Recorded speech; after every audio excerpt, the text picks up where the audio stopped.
going to look at the Magnoliaceae, which is a very interesting group because what we're looking at is flower parts in spirals. And spirals are always considered to be somewhat less advanced, even though these are large plants and they're quite pretty when we see. When we look at the flower of the magnolia, what we see up at the top is where the pistils are located.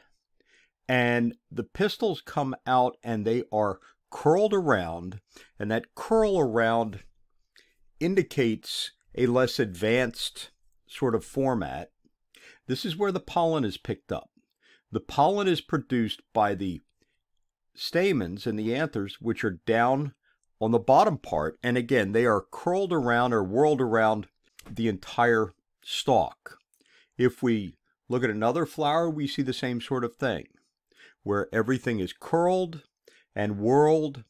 Once the flower is fertilized, the stamens and the petals fall off, and you can see the scars here at the base, and you can see the scars where the stamens were, and you get development of the fruit, which is going to be multi-chambered because each little pistil represented an ovary.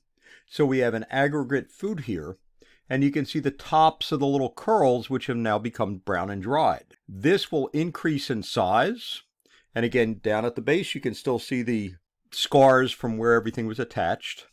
And eventually it will mature, and when it matures in this particular case, you can see the little red seeds on the inside.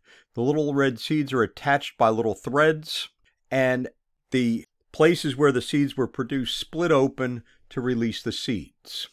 Now, let's look at some of the different species. This is Magnolia virginiana. It is a very pretty flower. These flowers are only a couple of inches across. And you can see how everything in the center of the flower is curled around and whorled around.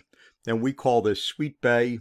The flowers, as they mature, again, you see the stamens falling off, and you will get the formation of the little capsule on the inside.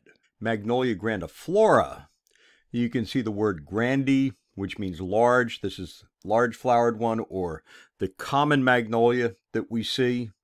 You see these flower buds. It starts out with a series of leafy structures around the outside, and then you see this pure white material coming out, and it produces these large cup-shaped flowers, and these flowers can be several inches across, 6 to 8, so they are quite large flowered size. If you look on the inside, again, you can see all of the different flower parts, and they are quite beautiful.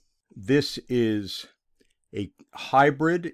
We often call this Japanese magnolia. It produces a very pretty purple color to it. The flowers open up, and you can see even the anthers and the ovaries on the inside are purple in color, and they have this small sized flower, again a couple of inches across, where everything is whorled around on the inside. One of the more interesting plants in this group is the tulip poplar, Liriodendron tulipifera.